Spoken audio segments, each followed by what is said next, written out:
ఏకాదశ స్థానంలో సంచరిస్తున్నటువంటి చంద్రుని యొక్క ప్రభావం వలన పాత బాకీలు వసూలవడం, అనుకూలతలు ఏర్పడడం, ప్రధానంగా చెప్పుకోవాల్సి వస్తే ఈరోజు మీకు చాలా అనుకూలించేటటువంటి విధానంలో ఉంటుంది అని చెప్పేసి చెప్పుకోవచ్చు. రోజు రోజు కన్నా ఈరోజు చాలా బాగుంది అనే తృప్తిని పరిపూర్తిగా పొందుతారు. మీ మాటకు ఎదురుండదు.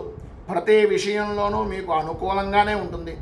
ఎంతటి క్లిష్టమైనటువంటి పనినైనా సరే, ఎవరో చెయ్యలేనటువంటి పనినైనా సరే నేర్పుగా మీ మాటగారితనంతో చక్కదిద్ది దాని పనిని అంతు చూసేంత వరకు వదిలిపెట్టేటటువంటి పరిస్థితి లేదు.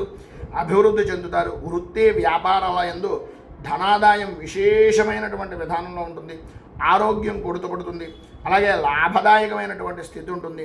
ఉద్యోగపరమైనటువంటి విషయాల నిమిత్తంగా ఏవైతే సమస్యలు ఉన్నాయో, లేదా శత్రుమూలకంగా ఇబ్బందులు ఉన్నాయో, లేదా అధికారుల వలన ఇబ్బందులు ఉన్నాయో వాటిని కొంతవరకు ఉపశమనం కలిగించేటటువంటి రోజుగాను ఈ రోజుని చెప్పుకోవచ్చు. స్త్రీ మూలకంగా సౌఖ్యాన్ని పొందేటటువంటి అవకాశాలు చాలా అధికంగా ఉన్నాయి. అలాగే ప్రతి విషయంలోనూ విద్యార్థులు ఈరోజు చాలా అదృష్టవంతులుగా చెప్పచ్చు. ఎంత చిన్నదైనా ఎంత పెద్ద విషయాన్నైనా సరే అతి సునాయాసంగా గ్రహించడం, అనుకూలతలు పొందడం, అభివృద్ధి సాధించడం లాంటివి విశేషమైనటువంటి శుభ ఫలితాలను పొందుతారు. జనఘోష, నరఘోష, దృష్టి దోషం లాంటివి కలిగే అవకాశాలు ఉన్నాయి కనుక కొద్దిగా జాగ్రత్త పడడము అనేటటువంటిది మంచిది.